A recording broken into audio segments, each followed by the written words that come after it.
The broadcast is now starting. All attendees are in listen-only mode. Good afternoon and welcome to our next installment of our Webinar Wednesday series of webinars. My name is Jameson Reynolds. I'm the Director of Marketing Strategy with the Library Corporation.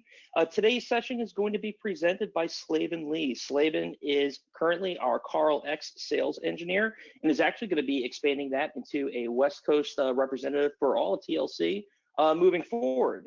So this is a pretty exciting opportunity for Slaven to reach out for people to do this webinar. We're excited to hear what she has to say about a curbside circulation. I'm going to go ahead and mute myself, and Slaven, you can take it away from here. All right, thank you, Jameson. So as he mentioned, I am Slaven Lee. I've been with TLC for a little over a year. Before that, I spent around 17 years working in public libraries. Most recently, I was a community library manager with Queens Library in New York City. And before that, I was with the King County Library System in Washington for around 10 years. So thank you everyone for being here. I know that these have been really challenging times and that you've been working hard from home and working in your libraries, and that you are moving into figuring out how to reopen libraries or provide curbside or hands-free services if you haven't already done so. And that, as you know, everything is changing day to day. So perhaps this is a great time to reevaluate workflows as you provide services in new ways. And I'm hoping that what I show you today will be helpful and perhaps spark some ideas. So Carl Connect Staff is our mobile, full-featured web-based client that empowers library staff to connect through desk-free interactions with their users, communities, and collections. Carl Connect Staff is optimal for co-browsing and self-service if you wanted to set up a station where patrons enter their own information. As an example, a coffee shop that I really love has a cup of clean stylus pens that people can use for signatures on an iPad. So that's something you could do using Carl Connect Staff. Carl Connect Staff is RFID compatible for checking items in and out while on the go, and it works really well on tablets. Today, I'm going to show you how to register a new patron. You might find that as your libraries reopen, you may reconfigure how you sign new patrons up for cards, so this functionality could be helpful. I'll show you how to easily merge duplicate patron records and use our fill list functionality for holds and request processing while on the go. So we're going to take a look and hop into Carl Connect Staff. I'm using an emulator today so that you can get an idea of how great Carl Connect Staff looks on a tablet. That's something that I just wanted to call out. So I'm going to go ahead and log in using my credentials and choose circulation. So you might not be registering new patrons while in curbside or hands-free, while in your curbside or hands-free phase if you're doing that. But as you can see, and as I'll show you, Carl Connect Staff patron registration makes it easy for you to create accounts away from your desk, maybe at a kiosk that can be sanitized or on a device that you keep with you for your shift. So to register a new patron, I'm going to, up in the upper left area, choose New User. So to register a new patron, Carl Connect Staff is going to check for duplicate accounts based on these required fields. So I'll go ahead and enter in that information. So Max's first name and last name, and then his date of birth. And I'll go ahead and choose register. So once I choose register, the information that I've already entered will populate the field in the full registration form. From here, I can go ahead and scan a new ID for Max. And then I can, as you can see, easy for me to just tap in and begin filling in information. So I'll add a little bit of information here. I'll go ahead and put in his address. And as you can see, the city and state have pre-populated as well, and that's something that libraries can set up on a configuration level. So I'll go ahead and put in a zip code. User-centered design makes navigating really clear. There's clear text, clear cues, there's no mysterious icons. And as you can see, this is touchscreen enabled, which is especially great for roving reference, being on the floor, outreach, and working from wherever your day takes you. So if I enter a phone number in for Max, and if he's opted in to have text notifications, I need to go ahead and connect his phone number to a carrier. And what this does is allow Carl Connect staff to send those text messages without a charge to the library so that he can get updates on his account as he wants.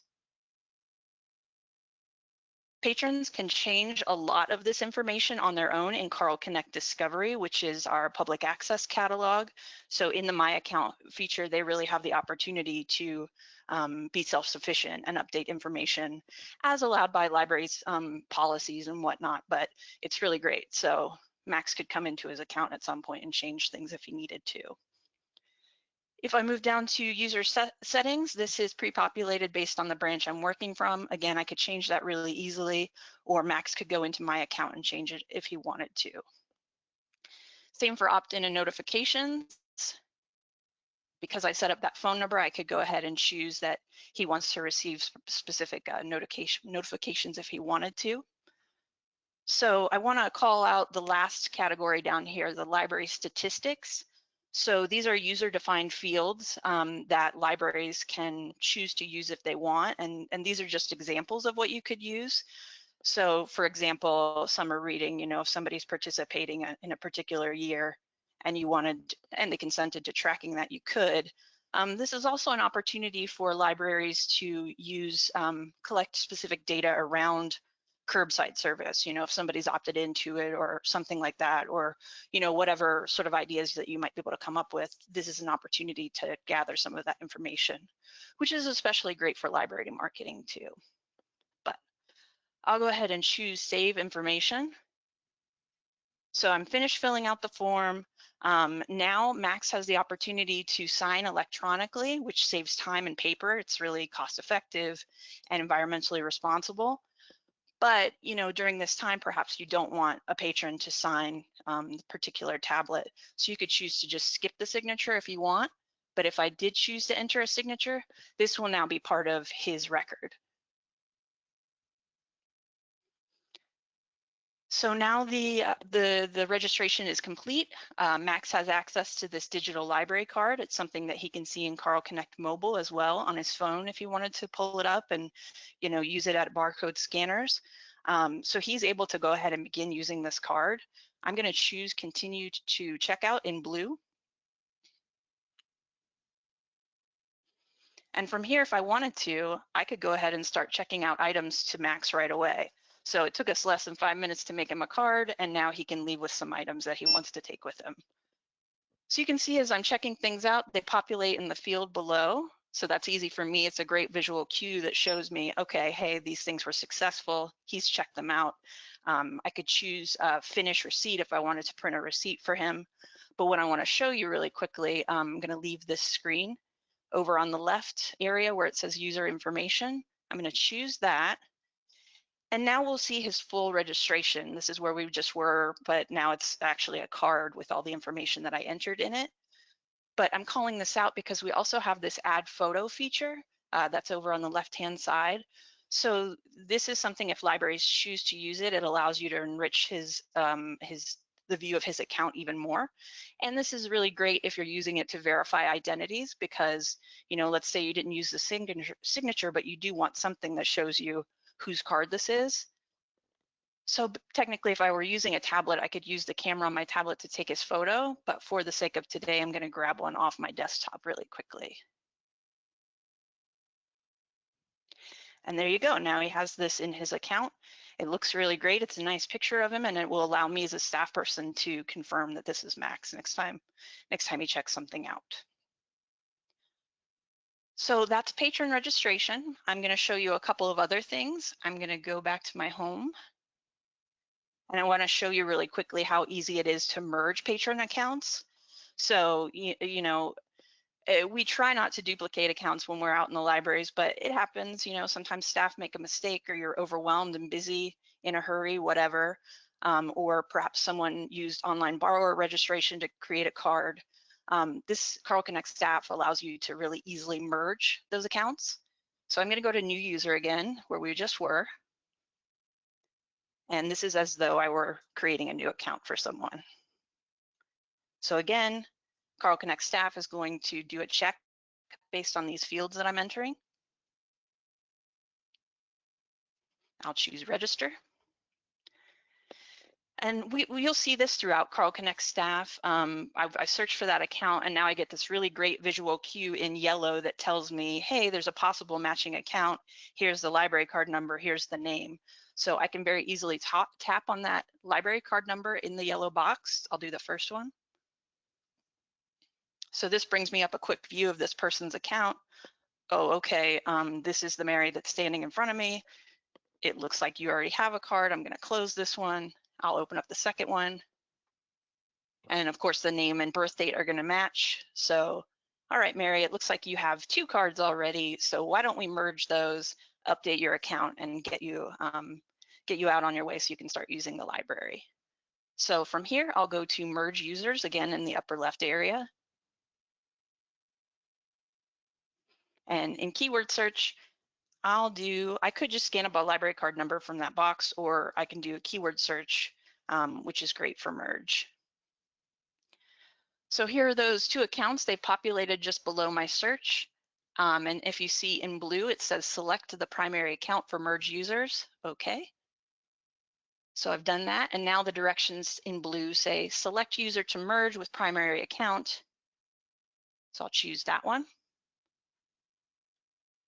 And from here, this is great because this looks similar to that registration window we were just in. But if you notice, we've got a primary user on top that's written in blue, and then the secondary user. A really cool thing about Carl Connect staff too is that it is multilingual. It comes with Spanish and English out of the box, but in the upper right-hand corner, if I go to the dot menu for more options, I can change the language to Espanol.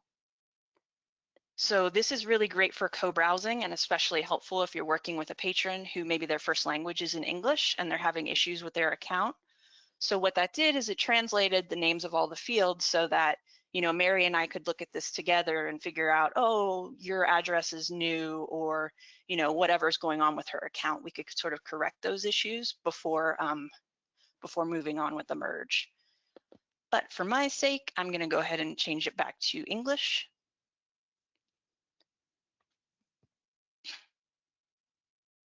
And now if I scroll down, you'll see at the very bottom, more of those visual cues. I can cancel this, or I can go ahead and choose to merge users.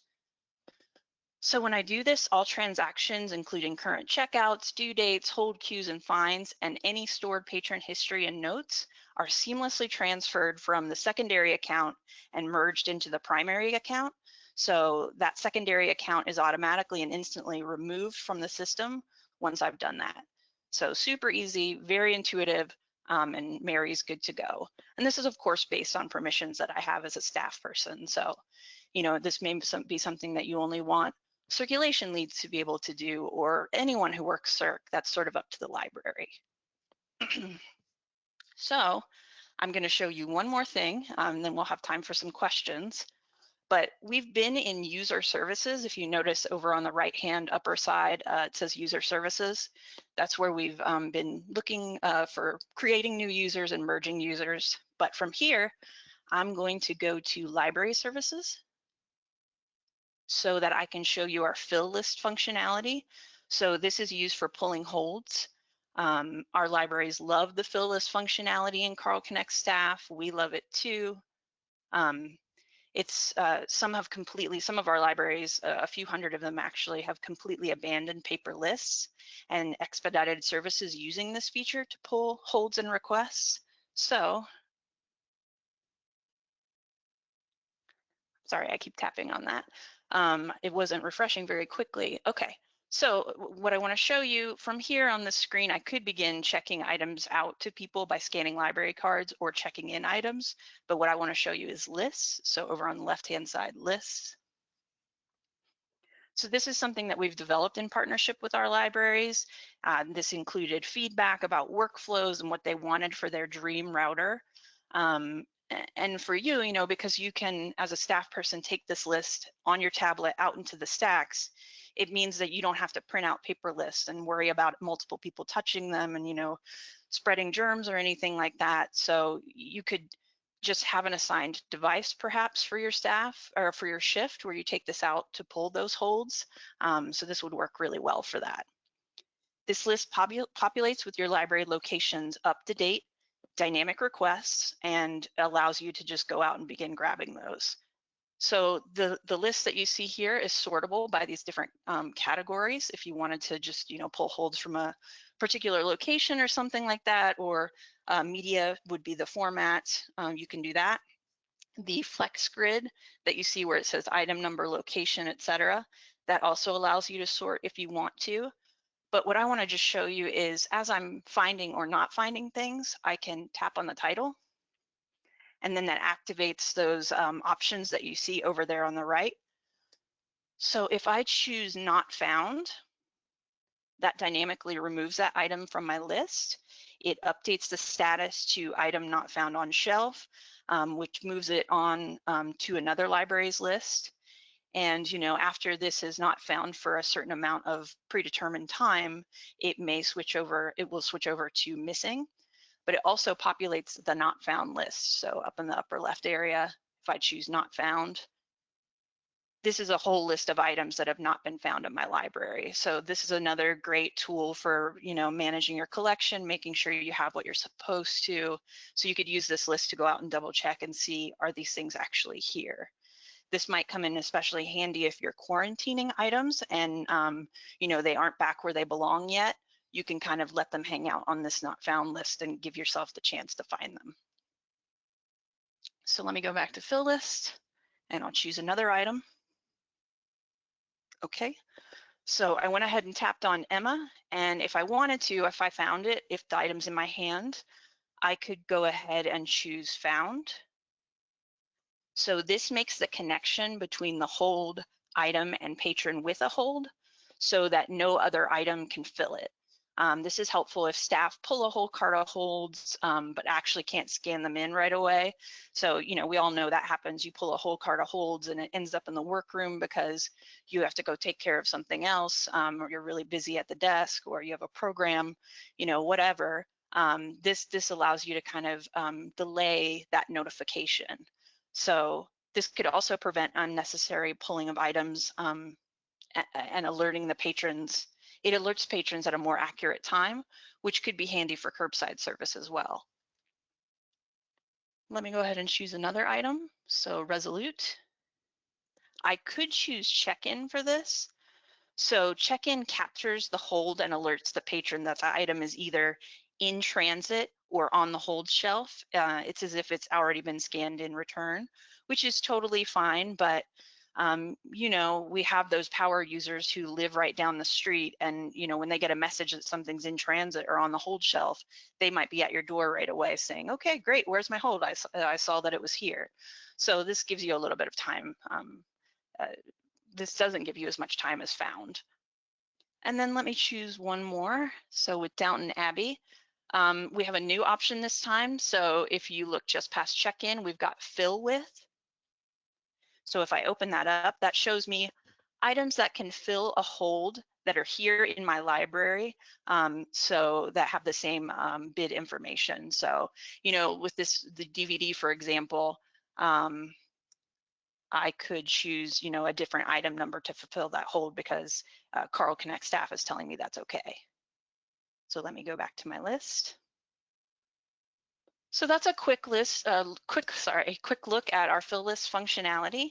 As you can see, Carl Connect staff is really user friendly, which means, and in my opinion, as a former manager, I believe that the time that it takes to train staff to use this should be really minimal because it's pretty easy to hop in and, you know, start doing what you need to do for your work day. It's a great tool for providing services to your patrons wherever they are or however you're offering services. Hopefully it can alleviate some stress felt as libraries reopen and reconfigure services. And I hope that, you know, you saw something today that maybe even if you don't have Carl, generated some ideas or made you interested in talking more about Carl. So thank you for your time. I'll go ahead and keep an eye out for any questions that come through in the chat window, and I'll answer them as I get them. Okay, thanks a lot, Slaven. That was an excellent session. I just wanted to hop on and let everyone know that if you have any questions, now would be a great time for you to send them in to us, and we will answer them as we receive them.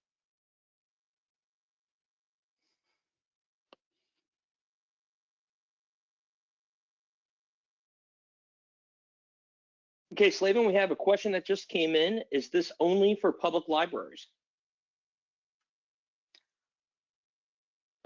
Well, that depends on you know, your library system and what your needs are, but I believe the academic libraries could use Carl if they wanted to, but it is designed with public libraries in mind.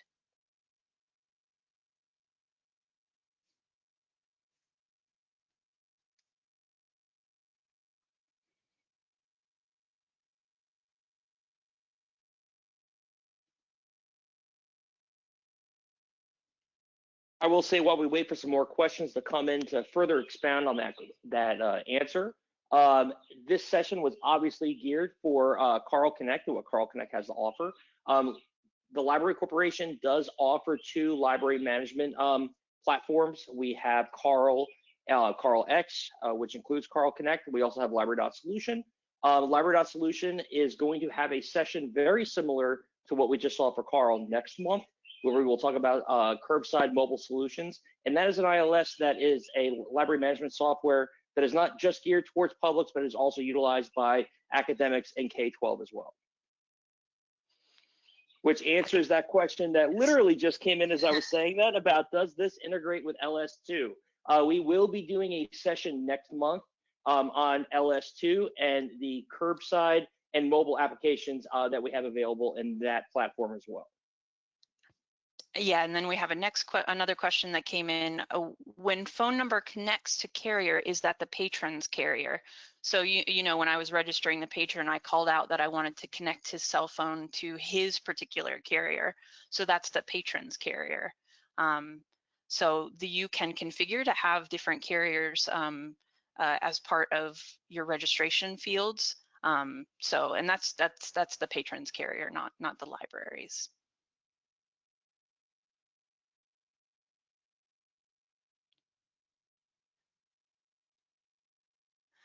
And then I have we did get a question that came in. Yep, go ahead. Go ahead. Okay, sorry, mine's a little delayed. The question is, if you click found on fill list and do not scan item, what happens to the item? So we have an overnight process that will add that back to the fill list for another library if you haven't scanned it in within that time frame. So it sort of hangs out and waits for you to scan it. And then that triggers the slip and the hold for the patron and the notification.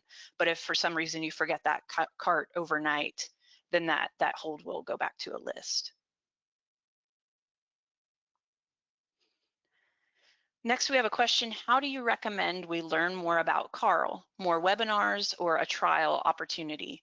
There are lots of ways that you can learn about Carl. That's a great question. I would be happy, you know, if you want to reach out to me, we can talk about it. We can set up more training. We have a really active community of users, our library customers as well, who love to talk about Carl. And, you know, we could even put you in touch with someone who is already using Carl. And we had a webinar for Carl a couple of weeks ago about Ferber displays in the public access catalog, Carl Connect Discovery. So you can find that recording on TLC's webinar page. And then also with the trial that you mentioned, that is something when we're talking to potential customers that we can set up so that you can have an opportunity to play around in Carl. So again, that's something that we could talk about. I think my contact information is included. If not, just very quickly, my email address is slee, L-E-E, @tlcdelivers.com. Then we have a next question. You mentioned that fill lists will send items off the not found list to missing automatically after a specific period of time. Is this active or in future development? This, and I can look into it, talk to one of our POs about this to make sure I'm answering it correctly. But if I understand correctly, it's based on a script script that is written on an admin level that will switch those things over to missing based on that period of time. But let's put a pin in that because I want to make sure I'm answering it correctly.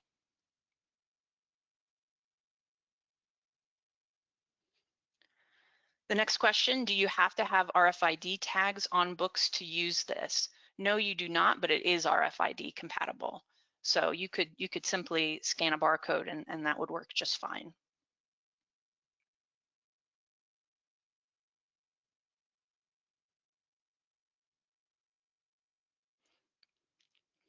Someone has a question, when you merge two patron accounts, does the account number on the secondary account get deactivated or linked to the primary? That is, can they use both account numbers still? No, they would use the primary account number. So the other barcode would be deactivated when merging.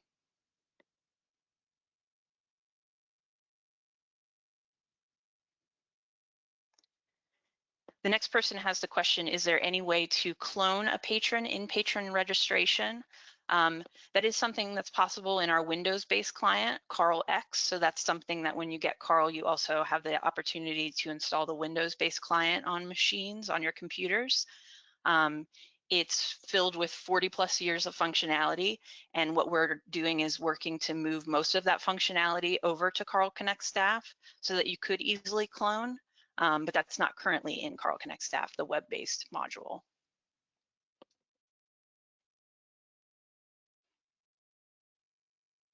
Let's see, the next question.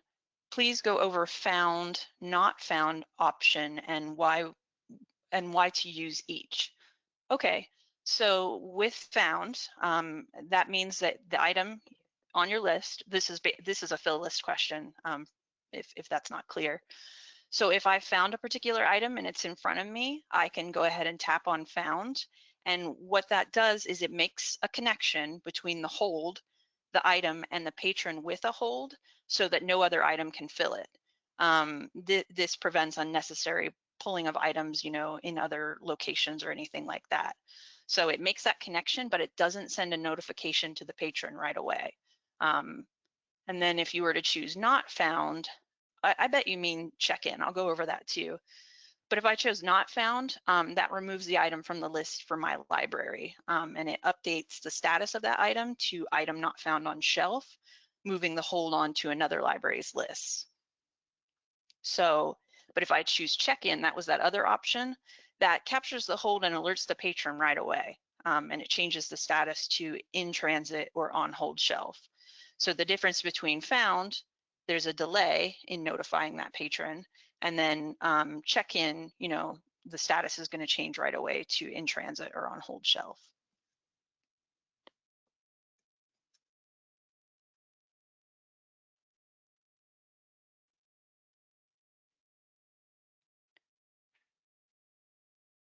Okay, we'll wait. Folks, we don't seem to have, I was going to say, we don't have any kind of, I was going to say, this type of enthusiasm and people looking to jump in and answer questions is the kind of service you can expect from TLC, as I say, with a smile on my face for constantly talking over Slaven on this webinar. We are still waiting a minute or two for some more questions to come in. So we're going to go ahead and pause for a second and again, see if we get any more feedback from anyone.